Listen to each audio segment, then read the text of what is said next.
Abraham had been asked by God to put Isaac on the altar. According to tradition, it happened there on the Temple Mount, and we're still here in this area. We learned from this text that God does not want the sacrifice of children. He doesn't even want a sacrifice from us.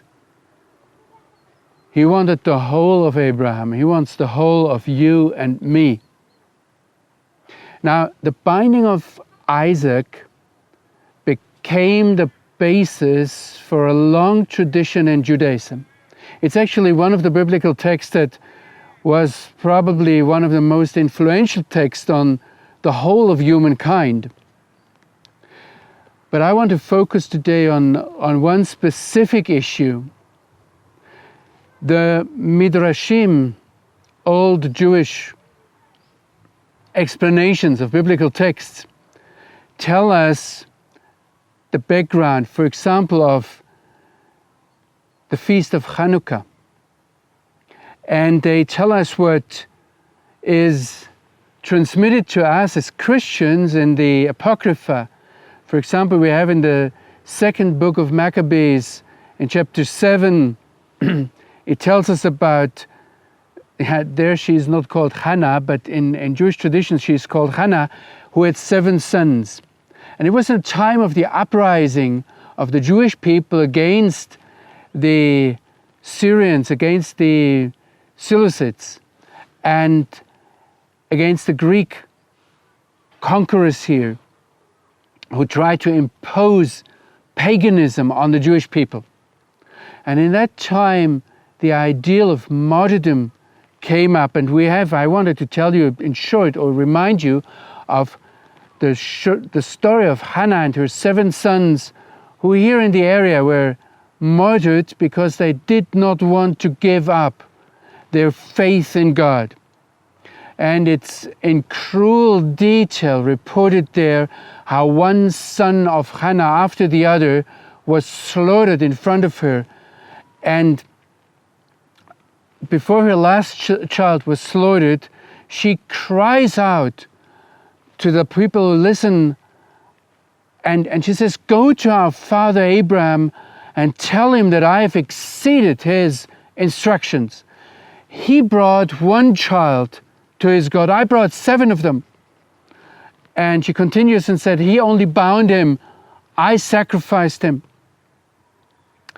We have a long Jewish tradition that is soaked with the idea that nothing is more important than faith in the one true, only living God.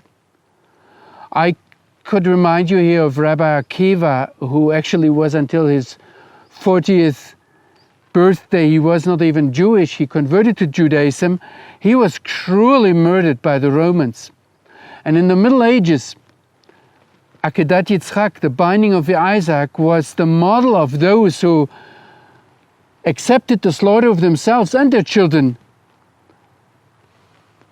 by not accepting paganism or Christianity. Very often, Jewish people stood in front of the alternative of either the stake or being baptized. And it goes up to the Holocaust, where a lot of believing Jews went into the gas chambers and they had the Shema Israel on their lips, and they did not want to be unfaithful to their God. It actually also formed our Christian belief system. And I can go back into the New Testament where this very story of Abraham was taken up, and where the letter to Hebrews says, by faith Abraham offered up Isaac when he was tested. He offered up his only son, who had received the promises, of whom he had said, "Through Isaac shall your offspring be named." So it's again emphasized that Abraham actually offered his future. And the decisive question here was, and it's not just in the letter to Hebrews, it's with Hannah, it's throughout the ages, that these people who were able to offer themselves up as a living sacrifice because they had hope beyond death. They knew that this life is not everything, but they believed in the one God. And this is what the writer of the letter to Hebrews said, the one God who was able to raise Isaac from the dead. This was the reason that Abraham was able to bring him. Now, you might have realized that long ago I'm, in a way, talking about Jesus, who was able to call his disciples and say, whoever wants to follow me, let him take us his cross and follow me. And whoever would save his life, he will lose it. But whoever loses his life for my sake will find it. This whole thought comes from Isaac, comes from Abraham being able to offer Isaac as a sacrifice.